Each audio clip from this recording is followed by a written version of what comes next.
La plupart des ressources naturelles de la Terre sont limitées, et l'exploitation excessive de ces ressources constitue une menace pour l'existence de l'espèce humaine.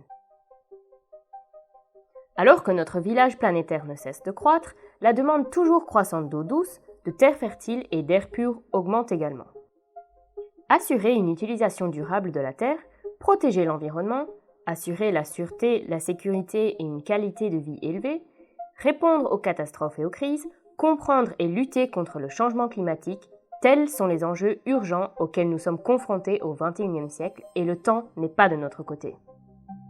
À la hauteur de ces défis, le programme Copernicus garde un œil attentif sur la Terre et ses nombreux écosystèmes. Copernicus peut apporter son soutien pour relever les défis sociétaux, de la protection de l'environnement, de la surveillance des cultures, de la surveillance du changement climatique, au soutien en cas de catastrophe.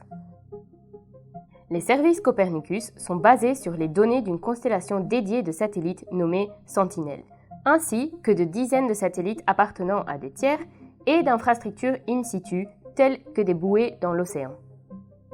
Les services Copernicus couvrent 6 domaines thématiques: le service de surveillance de l'atmosphère, le service de surveillance de l'environnement marin, le service de surveillance terrestre, le service concernant le changement climatique, le service de gestion des urgences et le service de sécurité. La richesse des données collectées est ensuite mise à disposition sous forme d'informations, d'analyses, de prévisions et de cartes à tous les citoyens, pouvoirs publics, scientifiques et entreprises de manière complète, ouverte et gratuite. Ce vaste corpus de connaissances environnementales garantit une prise de décision éclairée et efficace et contribue au développement d'applications et de services innovants adaptés aux besoins de groupes d'utilisateurs spécifiques. Le Canada est l'un de nos partenaires les plus précieux sur Terre et dans l'espace.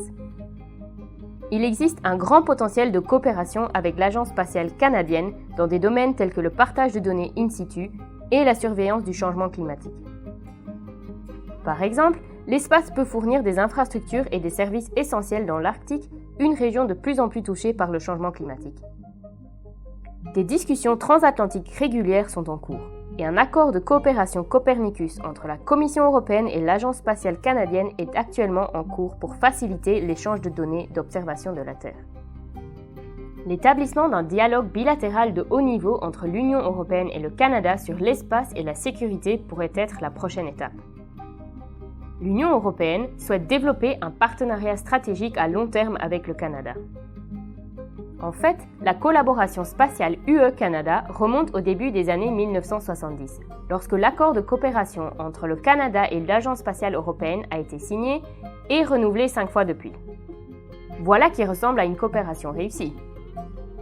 Cet accord, en vigueur jusqu'en 2030, a apporté un certain nombre d'avantages mutuels, notamment la stimulation de l'innovation et de la compétitivité, la création d'emplois et le développement de nouvelles connaissances et compétences dans nos secteurs spatiaux. Le Canada est un membre associé de l'Agence spatiale européenne. La participation du Canada aux missions de l'Agence spatiale européenne a joué un rôle important dans le développement de l'expertise canadienne en observation de la Terre et dans l'établissement de l'industrie canadienne des communications par satellite en tant que chef de file mondial dans un marché de plus en plus lucratif. L'Union européenne et le Canada croient fermement au partage de données et à la science ouverte. Travailler ensemble est gagnant-gagnant et notre coopération peut être aussi illimitée que l'espace lui-même.